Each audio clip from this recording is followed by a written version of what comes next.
Test ক্রিকেটকে বিদায় বললেন ভারতীয় ব্যাটিং স্তম্ভ বিরাট কোহলি। ভারতীয় ক্রিকেট বোর্ডকে জানিয়ে দিয়েছেন আর টেস্ট ক্রিকেট খেলতে চান না তিনি। সব জল্পনার অবসান ঘটিয়ে নিজের ইনস্টাগ্রাম পোস্টে জানিয়ে দিলেন চূড়ান্ত সিদ্ধান্ত।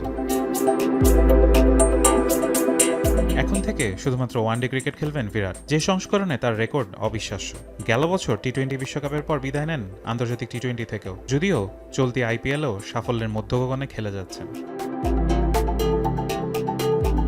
দীর্ঘ 14 বছরের ক্যারিয়ারে ভারতের হয়ে 123 টেস্টে 46.85 গড়ে করেছেন 9,230 রান, সেঞ্চুরি 30টি, হাফ সেঞ্চুরি 31টি।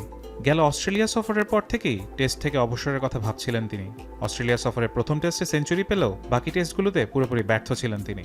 সিরিজে যে 8 বার আউট হয়েছেন তার মাঝে 7 বারই স্ট্যাম্পের পেছনে ক্যাচ দিয়েছেন। বর্ডার গাভাস্কার সিরিজে 5 টেস্টে 9 ইনিংসে 23.75 করে করেছেন 190 রান। গেল বছর 10 টেস্টে মাত্র 22.47 করে করেছেন 382 রান।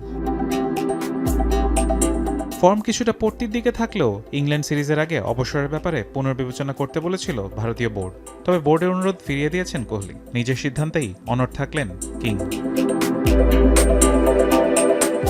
নিজের ইনস্টাগ্রাম পোস্টে এক আবেগঘন বার্তা লেখেন তিনি। পুরো ক্যারিয়ারের জন্য পরিবার ও সতীর্থ সবাইকে জানান কৃতজ্ঞতা।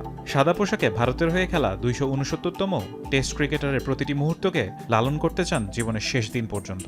বিদায় কিং কোহলি। ফারহান ইহসান, এখন।